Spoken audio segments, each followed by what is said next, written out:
Hello, this is Cook County Commissioner Donna Miller. Welcome to our 1 p.m. virtual town hall. We're going to get started in just a minute. So going to get some time for the audience to build up. And then we'll get started with some introductions and get into our topic for today.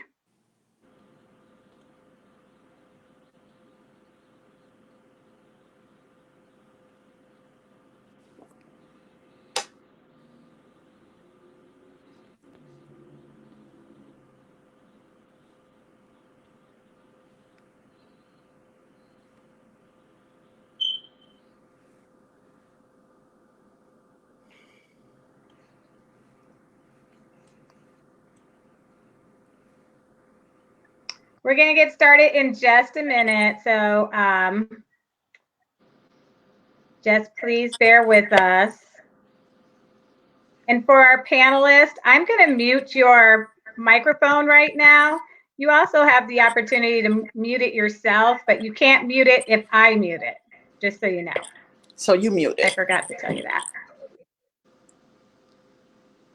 Okay.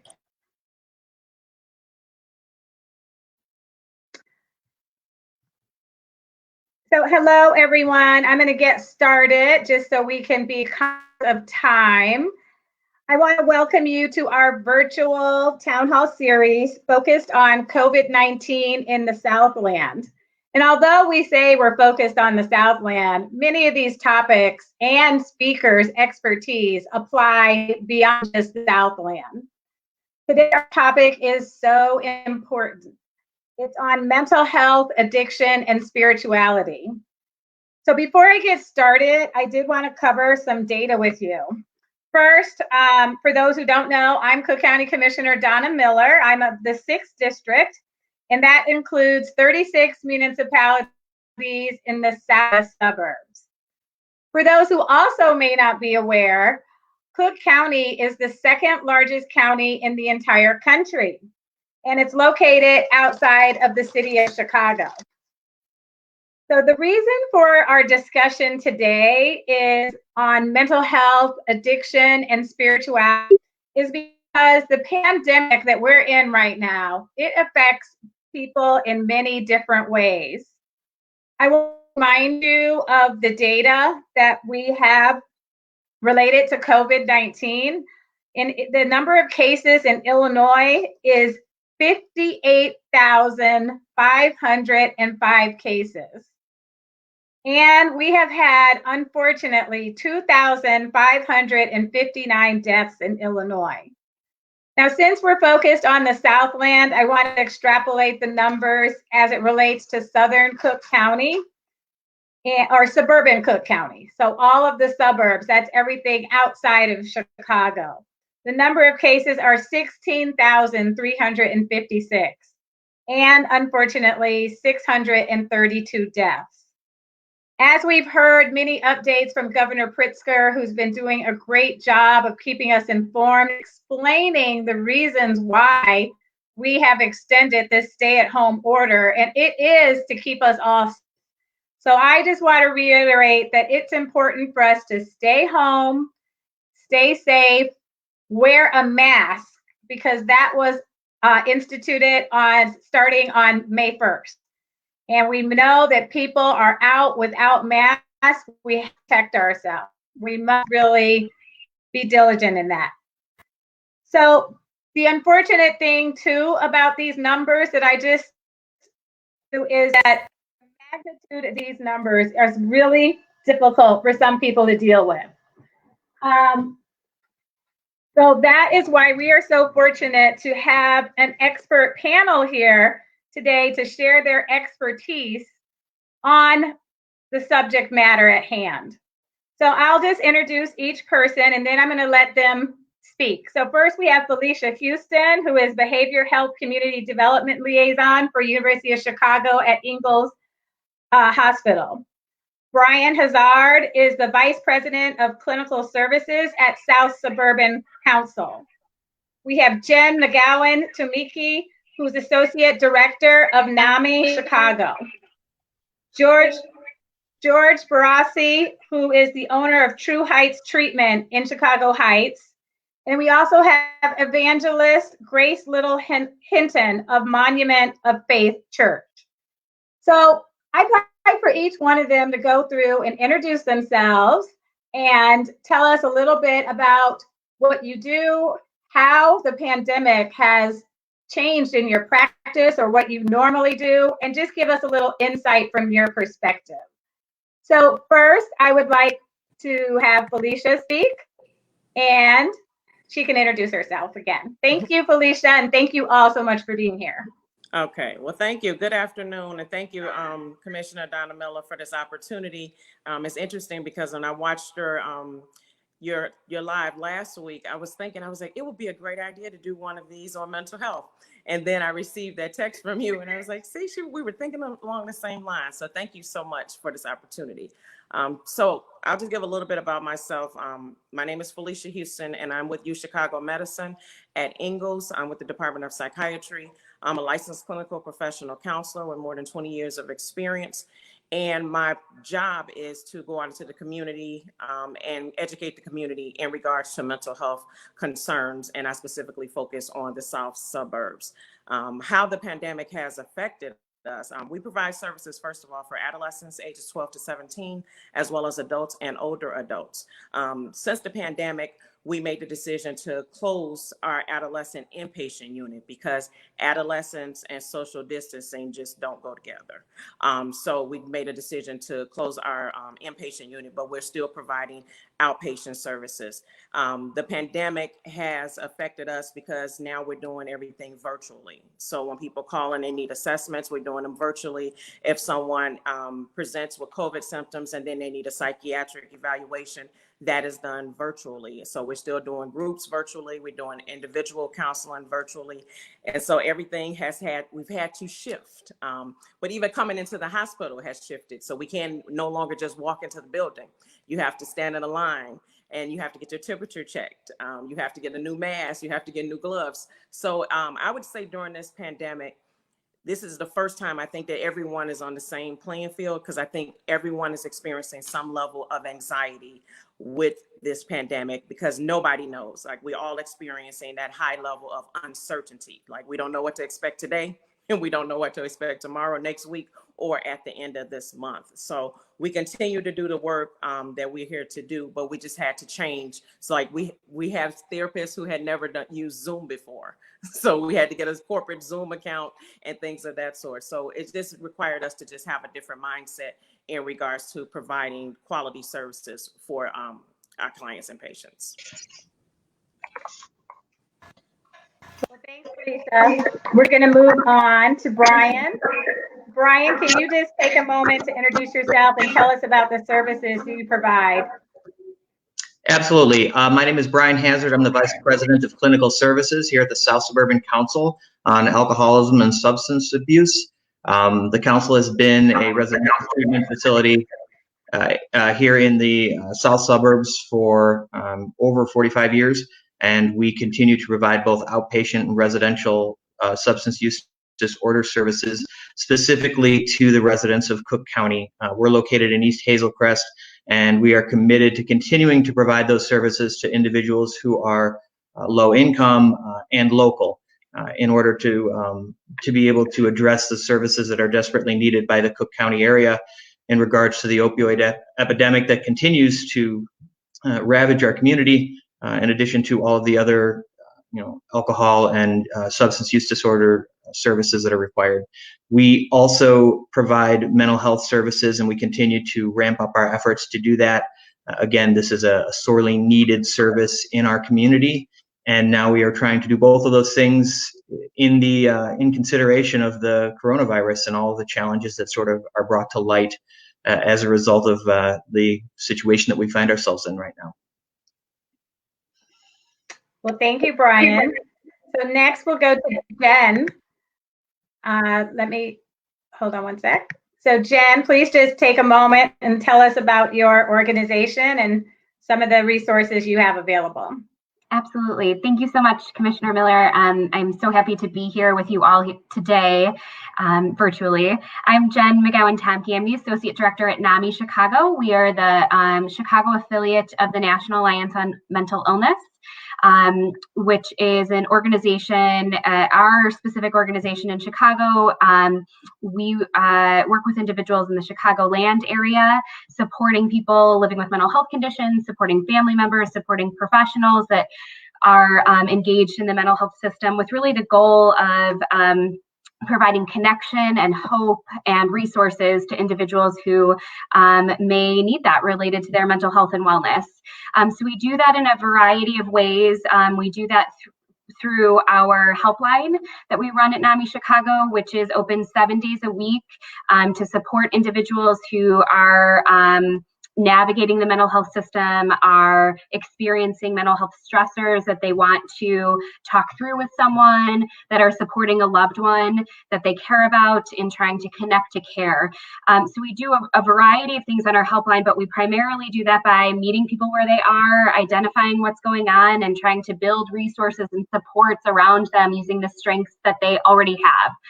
And so again, we're open 7 days a week on our helpline, not 24/7, but from 9 a.m. to 8 p.m. during the week and 9 to 5 on Saturdays and Sundays, because we know folks need to connect at all times throughout the week. I would just say on our helpline, we have experienced an increase in our calls during this COVID-19 crisis. In January, we took around 600 calls, and in April, we took almost 1,500 calls. So folks are reaching out, and that's one of the themes that I'm hoping to share today, is that we are feeling uncertainty, we're feeling disconnected, we're feeling extreme change in what's going on as we navigate this crisis together. But there are ways to reach out, and that connectedness is so crucially important. And we're hearing from folks, and we want to hear from whoever may benefit from connecting with us. So I think that that's a really important theme of what's going on, that we may be socially distant from each other, but we don't need to be isolated. We can be connected. And the folks that are reaching out to our helpline are showing that every day, and that strength is so inspiring. One of the other things that we're providing in this virtual world is peer support and family support groups. We're running groups every day of the week for individuals who want to share what's going on with them and connect with other people who are experiencing similar stressors. We are running groups for family members who are supporting loved ones right now, and potentially seeing an increase of uncertainty and stress in that loved one's life, and for ourselves as well, to provide that opportunity to connect person to person over a virtual platform. And then we're also hosting healthcare specific support groups. So for folks working as first responders or in the healthcare workforce who are seeing a different level of stress, a different level of anxiety, a different level of seriousness of what's going on in their lives, we want to offer the opportunity for them to connect as well and feel supported. So we're offering 3 support groups a week for healthcare workers or frontline staff. So I'm so grateful to be here and to share these resources and the resources of the other panelists here today, and just want to note that we're all experiencing something that we've never experienced before, and that really impacts our own mental wellness in a lot of ways, regardless of whether we've struggled or experienced mental health challenges in the past. And this is a new and unprecedented time, and we're in this together. So thank you for having me. Thank you, Jen. So important. Okay, so next, George, I'd like for you to just tell a little bit about your practice and maybe some of the things you've seen that might be a little bit different. Thank you, Commissioner Miller. My name is George Brassey. I'm a licensed clinical professional counselor, and I'm the owner of True Heights Treatment, which is located in the 6th District, proudly in Chicago Heights. Since the COVID-19 pandemic has occurred, I've seen an uptick in the number of employee assistance program referrals my practice has seen. And I've also seen an uptick in workplace stress anxiety, and as well as marital conflict in my clients' lives. In addition to those increases, I've also had to transition entirely to telehealth, and that has been a challenge initially, but I'm much more comfortable doing it now than I was when I first started. And I'm seeing all my clients in telehealth now, and it has its own unique challenges and opportunities. One of the EAP companies I work closely with has a number of accounts in central and southern Illinois, so I'm getting more people from rural populations who would have never sought out therapy or counseling before coming in now through their EAPs as a result of COVID. And with telehealth, just being in the same state allows me to work with that person, which is a whole different experience that I didn't see coming. So with that said, I look forward to sharing things about my practice, and we're talking to my colleagues on the panel. Thank you, George. And so now we'll have Grace, Evangelist Grace Little Hinton. Please just tell us about the spirituality part, Grace. Yes, hi. First, thank you, Commissioner Donna Miller, for having me. This is a great opportunity. I am so excited that you're doing this. It's very important. I'm also the first lady of Monument of Faith. My husband is Pastor Mark Hinton. We have about 65 churches up under us. We have a mega church in Chicago. But like I said, we have 65 churches domestically up under us, and about 40 churches in South Africa and 90 up under us in Nigeria. We're dealing with this head on. This is unbelievable because we're dealing with the sick. In the Black African-American community, it's hitting us hard. We're dealing with not only the sick parishioners, but also their relatives. So they're calling us constantly, and then the death after death after death. So then depression, anxiety. We have a bishop who's really head of over our regional, for the West region, shall I say, who passed away 3 weeks ago. His wife is sick and his daughters are sick. No one can come and hug them. So we're dealing with that, where when you lose someone, no one can comfort you, but via phone, by Skyping, so you're dealing with that. And then their congregation. What are we going to do with that congregation? How are we going to heal them? And then the funeral home, we're dealing with the funeral directors.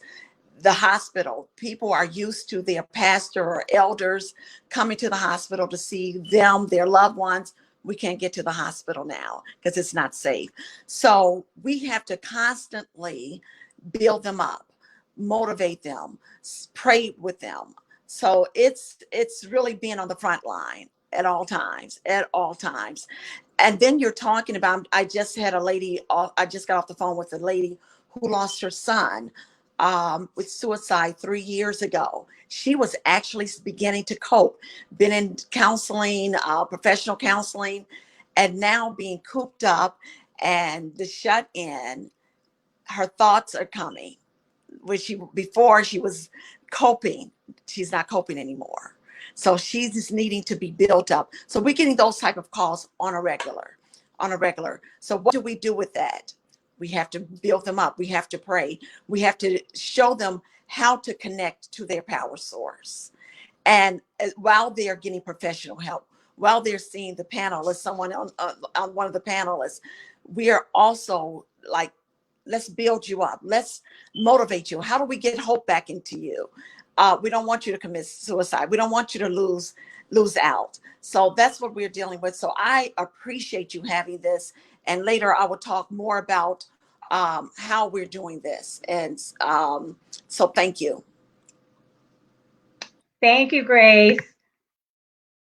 So I'm just going to ask all of you, and we'll just go back in order. Why don't you tell us some unique challenges you're facing? All of you mentioned not being able to be physically with your clients or your parishioners or with people who you normally would talk to person, and gone to a virtual environment. Why don't you talk about something that people might be surprised to know, outside of just the increase in people seeking mental health and addiction services, the need for more talking or connection with their pastors, what else is affecting people? Because I hear so many people just in groups that I'm in, people are sad, profoundly sad, because they don't know what to do. People are feeling like they don't want to leave their house ever because they don't know how to properly protect themselves, or they don't know if they should go to the store. So what kind of conversations are you having? How are you helping people in these ways? And the increase, I think, is really important for us to acknowledge, especially for people who might think they're the only one. In one of the groups I'm in, someone said that. She said, "Oh, I feel so glad to be connected with people now because I thought I was the only person who felt this way and to other people, but other people are doing things like exercising or cooking or reading or journaling, doing other things to build themselves back up, but they need those resources." So Felicia, can you talk a little bit about maybe what some resources are, any anecdotal story of things that you've had happen in this short period of time that have been, transformative? Yes, thank you. I would say what I have tried to focus on this time during this time is to give people some hope, because you're right, a lot of people feel hopeless. And so what I've been trying to get people to look at is what are you going to take away from this experience? And so like a lot of the school districts and different companies that would usually bring me in to do an actual workshop, we've been doing virtual workshops, and I'm just trying to help them to figure out how can you minimize your stress during this time? What are some new things that you can learn during this? Are there some new skills that you can take? So like a lot of the school district with the social workers and the counselors doing the e-learning, I'm like, okay, so can you learn, what are you learning from this? What are some new platforms that you've been introduced? So like some of them were like, we don't understand Zoom, and so my thing is, okay, I'm going to send you a link. It's a tutorial, and this can help to alleviate some of the stress. Now you understand how do you do a Zoom? What are the best tips, to do this? This is another platform, StreamYard. I used this a couple of times last week. So just sharing any resources that I get, I make sure that I share it with all of the people that I do work with so that it can help them in some type of way. The other thing I think that I've been doing is just trying to normalize it, that what you're feeling is normal and you're not alone. I think this is the first time, like I said, as a licensed person, we all experience some type of anxiety. Every time when I go into the hospital, I experience some anxiety, having to put that mask on. One lady came in my office one day and she sneezed, and I thought I was going into cardiac arrest. And we both had on masks, but it's like, why are you sneezing in my office? Like, sneeze outside. So just normalizing it and letting people know that I experience going to the grocery store increases my anxiety. So I've been introduced to Instacart, and I share their information with people. Like I live in one area, my other friend lives in another area. We barter. I'm like, hey, I need this. Can you see if it's in your area? And she needs this. And then I get something for her. She gets something for me. And we meet up and do a virtual exchange, social distance exchange. And so just trying to share with people any resources that I have. I'm in a lot of groups where we're working out together. We're doing challenges. We're learning about new dances. I think on Wednesday, we are doing a wine tasting with John Legend. I don't know how, but he's connected with some wine company, and everybody's got the wine, and we're going to do this wine tasting with John Legend. So trying to make the best out of this situation is what I've been trying to do, is just to share any resources that I have and encourage people to do the same. So Felicia, anything that someone's mentioned that you were really surprised by or caught you off guard from a therapist standpoint? I would say, and I think Grace was talking about the funeral home. So we lost an aunt to COVID-19. And what was interesting is that the hospital said that she had to be cremated. And so for a lot of people, I'm hearing that from a lot of people, that if someone dies from COVID-19, they have to be cremated. And I didn't know that. I didn't realize that. So I think a lot of people are real. Okay, Grace is saying, no, that's not true. So thank you, Grace. But a lot of people are not taking that in very well, especially in the African-American community, because like a funeral is a big deal in African American community. So to not be able to have that funeral, I was shocked by that a lot of people were saying they weren't able to have a funeral for their loved ones to say their proper goodbyes. So and then you're grieving, how you're trying to grieve, but you never even got a chance to say goodbye. So I think for me that was something that was alarming to me, that some people are telling people that if they have COVID-19 they have to be cremated. Well, we will get the right answer on that when we get to Grace. Okay. Thank you. Whether or not that is a must, because that could be a misconception. Yes. Or it could something in certain areas they're telling that's not true. Exactly. So Brian, why don't you talk a little bit, if you could tell us about your services and maybe something that you've seen that's surprising, especially from the addiction standpoint. I think that's surprising. Grace touched on it a little bit, Felicia, that people are isolated. And so when they're isolated, they're more vulnerable. So maybe you could tell us a little bit about that and the increase in numbers that you might have seen. Sure. So the first and foremost challenge for us is, like so many other agencies, we switched our outpatient over to a telehealth system and have been using the Zoom platform quite a bit, as well as doing individual individual phone call services with people. For our residential services, the challenge is figuring out how to provide those services in a safe and effective way for people who are living with us in the building and don't have somewhere to shelter in place. They can't leave. They don't have a home to go to per se. And we have, we discontinued our residential admissions a few weeks ago and are still in the works of trying to plan how to reopen those admissions to people coming from hospitals, because we want to be able to provide the service, but also make sure that we're being safe. There's a lot of challenges, obviously, with trying to make a residential treatment center safe in the middle of a pandemic like this. And there's been a lot of challenges by other agencies trying to do the same thing. So that's been, for us, probably the most unique challenge. It's scary. It's very scary times for everybody, I think. And one of the things that we've always really reinforced to our patients and to the individuals that we work with is to be very careful about where they're getting their information from. And that despite, I think, Facebook's best efforts, it's usually best. There's a lot of fatigue people are experiencing now, a social media fatigue from the constant discussion of coronavirus, and a lot of iffy information that sort of comes from there. And when there's so much of that, people begin to lose faith in what they can and can't believe, and what they should and shouldn't listen to, and who they can trust for information. So really making an emphasis on ensuring that people are trying to get their information from reliable sources, and to maybe cut off that stream of social media where those opinions can, really become overwhelming. We were surprised, actually, when we switched over to doing Zoom as a platform for our outpatient. We suspected we wouldn't get a lot of buy-in from the patients that were switching from outpatient groups. I think what we hadn't considered is how closed in and shut off people feel in their homes. We had a resounding response. It's been successful. A lot of people, they really just want to have human contact. They want to have something to do. So where we were thinking, gosh, it would be great if we can get a dozen people, the numbers are twice that. And then we're looking at trying to expand the number of groups and the duration of the groups in order to provide the service to all the people who are calling in.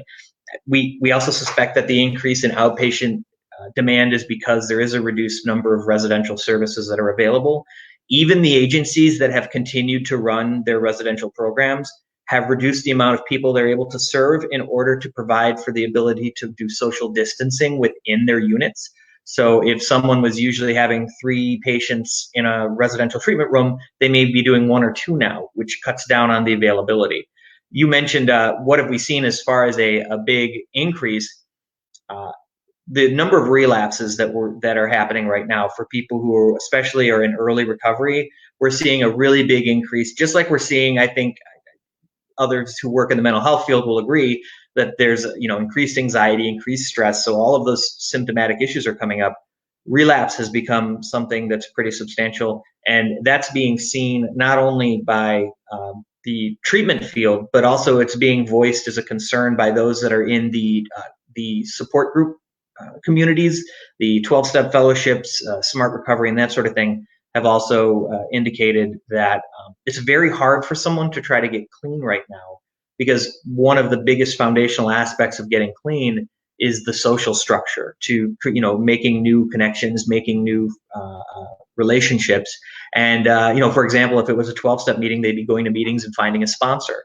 If it was Celebrate Recovery, which is an example of a 12-step group that is frequently run out of Christian communities, they would be able to go in and meet with someone in the church who would connect them with that. So they don't have that right now, and it makes it very difficult for people to be able to maintain that early sobriety and recovery. So I think that's kind of the biggest challenges that we're seeing, is how can we responsibly provide residential services, and what it's like for people who are trying to stay clean. It's natural, I think, as a community for us to really have our eye on coronavirus right now. But I also think it's important not to forget that places like the council, places like Gateway and Haymarket and other residential treatment centers can't necessarily, people are still dying from overdose. Opioid overdose and addiction is still very much a serious thing that needs our attention and services, and doesn't become less dangerous simply because coronavirus is here. So it's not a matter of one or the other. We either close down and then everybody feels safe. We have to find a way to continue to provide services to a population that is now in more need of those services than ever.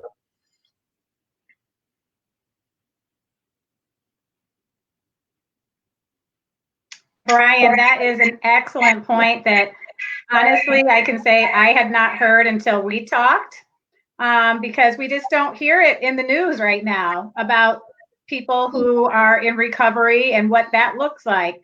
So what do you think we could do as regular people, to help? What could we do? One of the things I think is making sure that people are aware of the services that are available online. I have heard people who aren't in the mental health field refer to mental health services or substance use disorder services as just being closed right now, which is just wrong. Most places have not closed services. They've mostly moved online, and there is success there.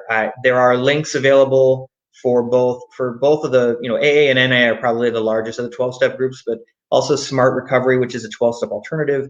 All of those have available, they've largely gone to online and continue to function. And I think, they've gotten past the early growing pains of Zoom bombing and the challenges that came along with that.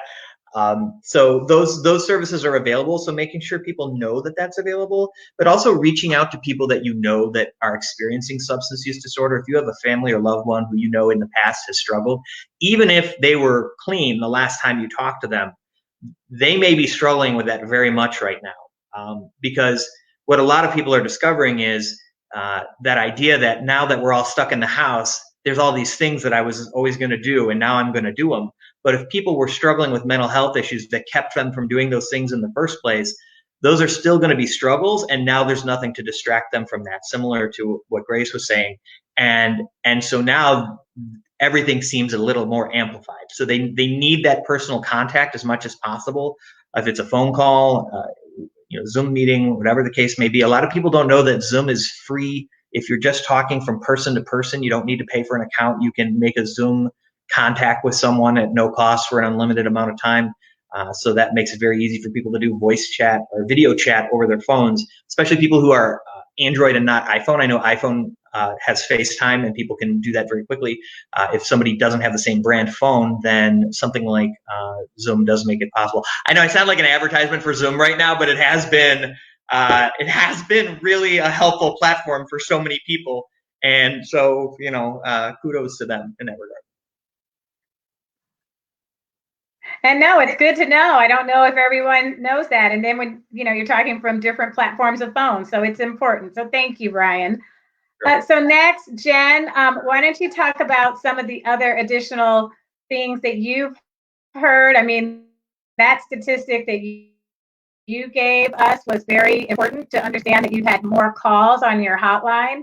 And just to let people know that that's normal, that they can call and reach someone. So just tell us a little bit more about that. And you have to unmute yourself, Jen. You got it. There we go. Yes, absolutely. So just to reiterate, I think that we are seeing a significant increase in folks who are reaching out. One, because they know we're available. So if there's, one thing we could ask folks to do, would be also spreading our helpline as a resource, along with the many other resources that have been described today. So folks know that there is a place to turn, like the many other organizations here today. But also, I think one of the things that our helpline is really doing right now, that's been talked about so far in this panel, is really normalizing the experience, right? So not only is it normal to want to connect and to want to reach out, it's also normal to be feeling all of the things that we're feeling right now in such unprecedented times. The uncertainty, the change, the anxiety, the irritability that we're feeling is all very normal for the experience that we're having, that is stressful, that's traumatic, that is impacting us in many, many ways. And so one of the things I wanted to mention, I think we've been talking a little bit about what can we do ourselves, and a lot of the things I'm hearing really fit into this idea that our mental wellness is really not just dependent on our ability to engage in therapy, although that's very important. Our mental wellness is a product of our health, how we're eating, how we're sleeping, how we're exercising. It's a product of us feeling purposeful, right? So for folks who are disconnected from work right now, if that was a major source of purpose for them, that is a deficit. And finding other ways that we feel purposeful, like practicing gratitude, practicing mindfulness, thinking about what gives us meaning, is a really important component that we need to build up, right? It's not just the connection with it's not just the connection with a specific treatment model or a specific friend group. It's also feeling that those things that give us purpose for ourselves. But of course, community is a huge important piece of this as well. So whether it's connecting with one of the peer support groups or other virtual groups, whether it's being on Facebook today and hearing this discussion and feeling a connection with us, whether it's sharing groceries with a friend, right, to make sure everyone has what they need, or reaching out to our faith community if we need support. All of these things together really make up our mental wellness. And I think that that's one of the things that I take away from our experience on the helpline, is that we're talking about all of these pieces coming together to address the stress and anxiety that we're feeling. Of course, I think one important thing to note is that there are so many basic needs that need to be met at this moment in time, where we typically on our helpline did a lot of support and connection to mental health and substance use agencies like those here. What we're doing a lot of is trying to help people find food, trying to help people find housing, trying to help people make sure they're getting their unemployment benefits, right? Because there is a basic level of needs that we have to meet in order to address some of the other things that are going on in our lives. So, I think that it's important that we think about what this next phase in the COVID-19 response looks like. What does reentry look like? What are people going to need? What are they going to be fearful of moving forward? And what are sort of the safety net services that we have to make sure are available to people, in addition to the mental health and substance use and emotional support that we're providing, right? Move forward and move out of this, I think we need to spend a lot of time thinking about what does reentry and what does emerging into the world look like. And there are going to be ongoing needs for people related to sort of all of these things here. So just to swing back to a hopeful note, we're hearing people talk about their strengths. We're working with people to identify the support networks that they have in place. We know that sometimes we just need a listening ear, sometimes we need a little encouragement, or sometimes we need some direction. And that is what we can help provide, and what the providers here on the panel today can also provide.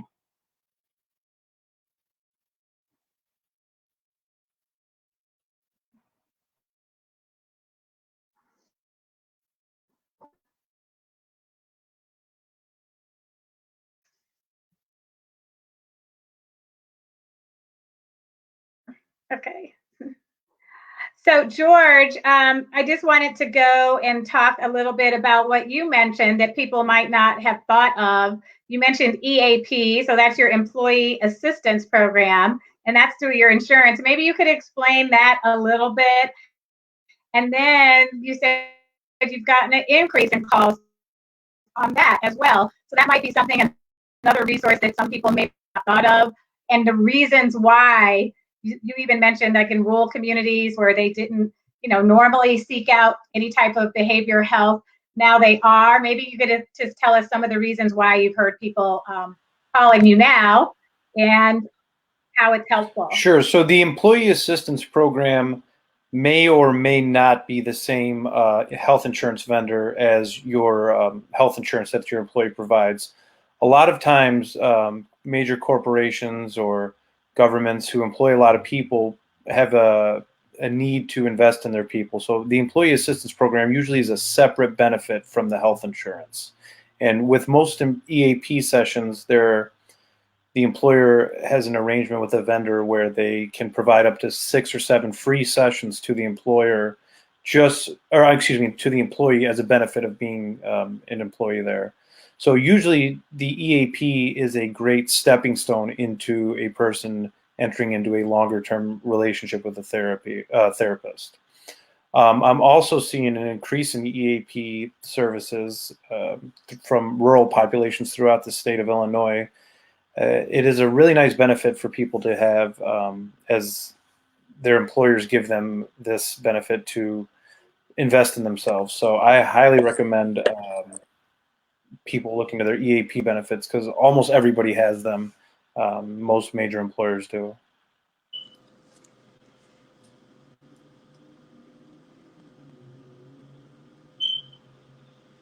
What are some of the reasons people have sought out services at this time? In general, you don't have to be specific, but in general, they're calling you now when they hadn't called before. Yep. So what are they saying? I think there's just a general sense of stress and anxiety out in the world right now, and it's impacting all of us, just like Jen had mentioned. And I've seen a major increase in the last 2 months in just referrals and clients in general. January and February are usually really hard months for therapists because everybody's deductibles have a tendency to reset, and then there's a little bit of a lull. But ever since COVID-19 really started to show up, more people are coming in using their EAP benefits because there's usually zero cost to the person coming in to use them. And cost is also oftentimes a big barrier for people coming in and getting therapy because it is therapy is not an inexpensive service to provide. Right. Well, and I think what you mentioned, just by mentioning that, and it's a service and it's available to people, and it's just in general, it's not like some overwhelming thing that's making people call, but it's the in general anxiety and unknowing. And you've all touched on that in one way or another and how important that is. So Grace, I think the first thing we need to hear from you is just about these funeral homes and dispelling any myths. I do want to say that when I did one of these calls early on, we did it with physicians, and we heard the myth that drinking alcohol, excessive amounts of alcohol can kill coronavirus, and actual physicians were seeing uptake of patients coming to the hospital with alcohol poisoning or whatever it's called exactly. So we need to dispel myths out here for people so that they aren't taken advantage of or doing things to compromise their integrity or cause them physical harm like that does. So funeral homes, they're telling people to get cremated. Yeah. And that may or may not be true. Not true at all, because we're doing funerals on a regular. They're just not grand and big. Like Felicia said, in the African-American community, we are used to having real funerals, like celebration of life is like off the chain, but they're encouraging cremation. Don't do it unless that's something that you really want to do. The funeral homes are backed up. Absolutely. I was just at Oakwood Cemetery. They're backed up. But you can, like the bishop that on the West Coast, he passed about 2.5 weeks ago. His service is not until May 16th, and he's not being cremated. So you don't have to be cremated. But that is something that I am going to talk to my husband about, and the pastors, we're going to get on top of that. So thank you, Felicia, for bringing that out, because we have heard it, but now we're hearing it more and more that is what they're telling, especially the African American community: cremate your loved one. You don't have to do that, which is actually making you have even more anxiety, as Felicia said. So no, not at all. So we're going to get on top of that. Thank you, Donna, for having. That's why this type of discussion, these type of discussions are very important. Yeah. And is it my turn? Because I want to talk. Grace. So yes, I want to talk about yeah. It's at an all-time high. Anxiety, stress, depression is at an all-time high. I had a pastor's wife to ask me. She's like, "Are you stressed out? What are you doing? How are you coping?" I said, "No, not at all. I'm not stressed at all." And the reason being is what we are telling people who do call, who we are in contact with. It is important to set time aside for God, connecting to your power source. I can't tell you how important that is. This is a time for resetting, to reset. My daughter said it best. She said, "Mommy, I think God is putting us on a timeout." I'm like, I never thought about that. But if you have a timeout, then you have to sit and think, what can I do differently? What can I do to enhance myself? And one of the things for myself, and I've been telling others, I'm decluttering my home. I'm doing things that I'm taking time to do things that I haven't normally been doing. I canceled the cleaning lady because no one's coming in my home. So now I'm cleaning and decluttering. But then what do we do with that declutter? We also need to declutter our temple. This is our body. Declutter your mind, the mindset, declutter your heart. There may be things that you're holding on to that you need to let go, that hurt, pain, and mistreatment, all of those things. Let it go. This is a good time to reset. And I tell everyone, praise is your weapon. You got to praise your way through it. Push, P-U-S-H, push until something happens. P is for push, U for until, something is for the S, and H is for happen. Push until something happened. And I think it was Felicia that talked about hope. Hope is the highest motivation. Hope, hope starts with the promises of God. So with the promise of God, that's your scriptures. Psalms 41, I believe, 41, 43, and 41 and 11. By this I know that the Lord favoreth me, and he won't let my enemy triumph over me. I speak that to everyone who calls. By this I know that the Lord favoreth me. They need to hear that. He favors you, and he won't let your enemy. Right now, the enemy is what? No job, coronavirus. It didn't say it wasn't going to come, but it won't triumph over me. You just got to speak that. No weapon formed against me shall prosper. Speak it. Walk around the house while you're shut in, and just speak these things, these positive scriptures over your life. Another thing that and these are things that I just tell people: invite God into your home. Just invite him in and say, "God, I need you to come in and bring peace in my home, bring joy in my home, bring happiness, take away the anxiety, take away the depression." And you will feel happier. You'll start, and that's why I say praise is your weapon. Praise is your weapon, because the more you praise him, the goal is to get that person from defeat to victory. I need to get you from defeat to victory. How do I do that? Call Felicia. You're calling George. You're calling these people. But we need to all work together to get these people from defeat to victory. And that's by reiterating the hope, telling them about the scriptures. And I tell people, if you rearrange the word depression, you get, I press on. So press on. Don't let the problem around you become greater than what's in you. If you do, you will lose the perspective of what you want God to work through you. And that's 1 John 4:1. I throw scriptures out because that's what I do. Greater is he that's in me, that's in you, than he that is in the world. So when you're doing that, honestly, I have seen people at their lowest and they're like, you know what? I'm good. I'm going to press. I'm going to push. And I'm telling everyone, your title means nothing right now. People say, what's your title? My title is frontline.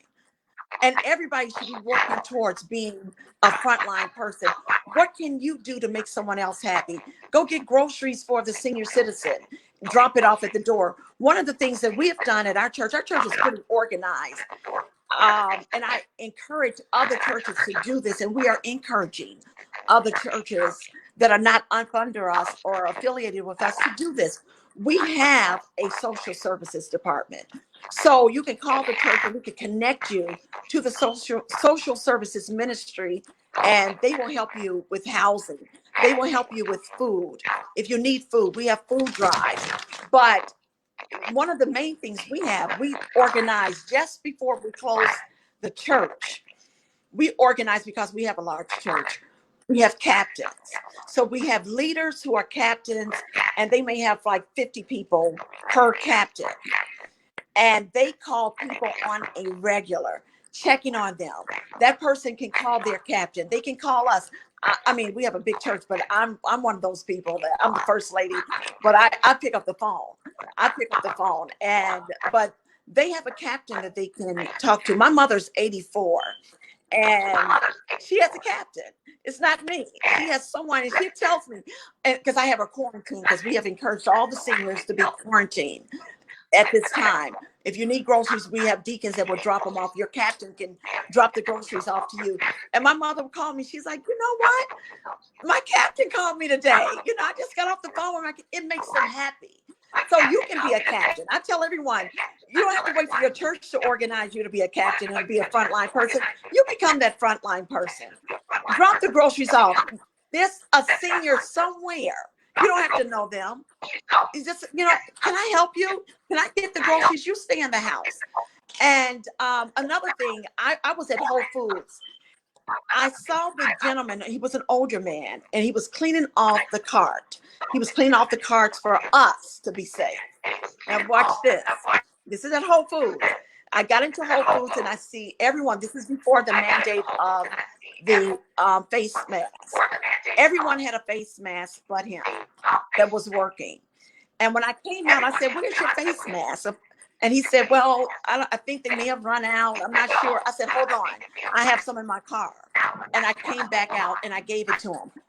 That is being on the front line, guys. And I just tell everyone, find yourself working, doing, because it's like people are used to singing in the choir. That keeps them happy. Singing hearing the voices in the choir makes them happy, especially those who have dealt with depression or dealing with depression. Well, now I'm closing this home. So now we're telling them, turn on your TV, turn on YouTube and get some tapes. We call them gospel. So if y'all don't know nothing about gospel, we tell them gospel. Get some gospel songs or get some any type of song and just start singing around your home. Our president of the choir, he's been contacting the choir members. Hey, you know what? Make a video of yourself singing. So the church there's a lot we can do to help with depression, anxiety, bringing life into that home. So, but first you have to invite Jesus and God into your home. Thank you. Thank you. You definitely are speaking it into life. Yes. We only have a few minutes left. I'm going to let everybody go around and do a closing comment, but you guys have provided so much valuable information. And I think the biggest thing that you've all provided is some hope for people. So Felicia, do you have any closing remarks before we finish up here? Okay. I would just say that to just everyone just be mindful that during this time, everyone is experiencing something unusual because we're in unusual times right now. And I think we didn't touch on this, but the suicide rate is at an all-time high as well. So if you feel like you need some help, if you know that you're not your normal self, reach out and get some help. Everyone has telehealth. Everyone has services available virtually. So reach out to us. I know that Christian has put most of our contact information in the chat and on the Facebook Live. So reach out to people and get the help that you need so that we don't have to read about a suicide. There was a suicide yesterday and it was live.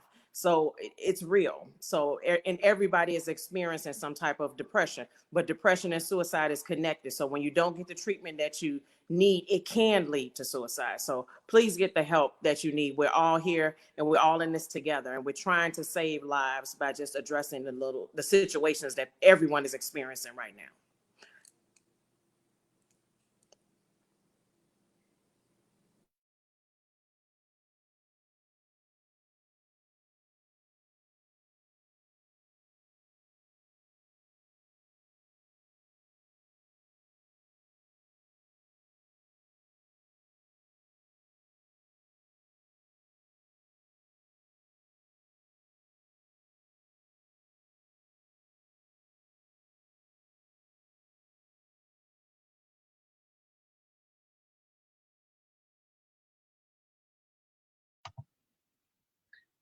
We're unable to hear you, Donna.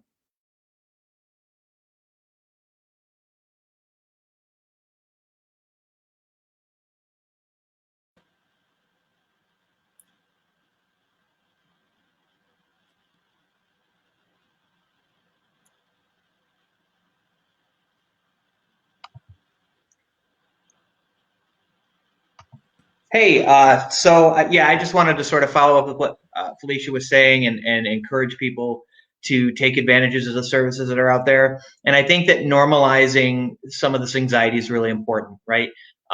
It's okay to have the experience that we're having. I think we're supposed to, as social creatures, we're supposed to be experiencing this. And I think that it's only natural for us to feel weird when we're not able to connect with our other social creatures out there in the world. So making sure to take advantage of all the agencies and the services they provide, whether that's outpatient or inpatient, mental health, substance use, your church community, but that everyone's not alone, as much as we may feel it at times when we're in our houses.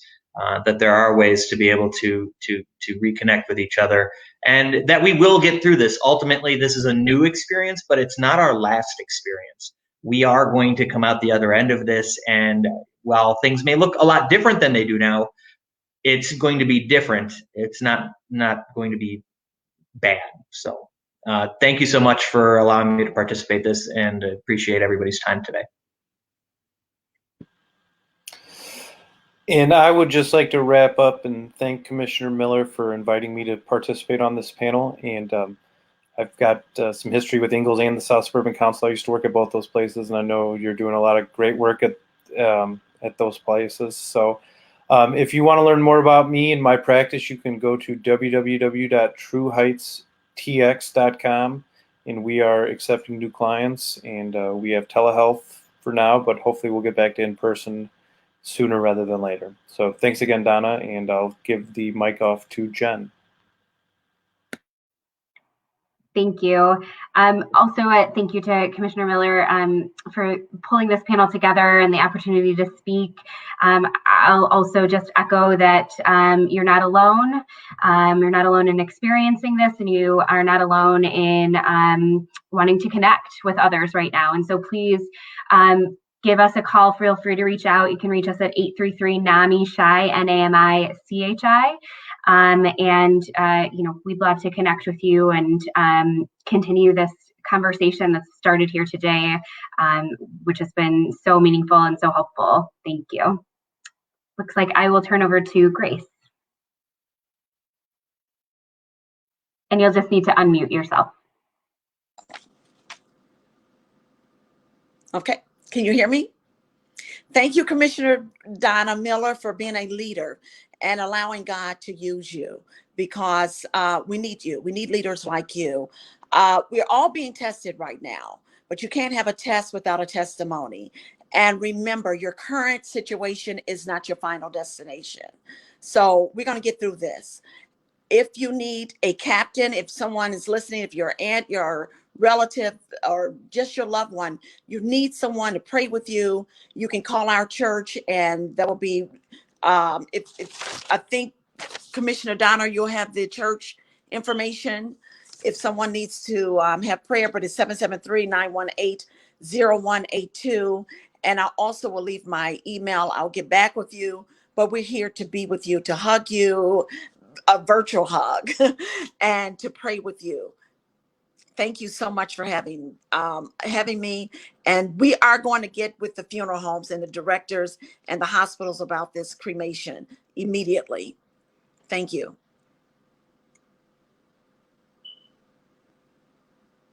Thanks, everyone. Thank you. Thank you, Donna, Commissioner Donna Miller. Thank you. Yes, thanks so much.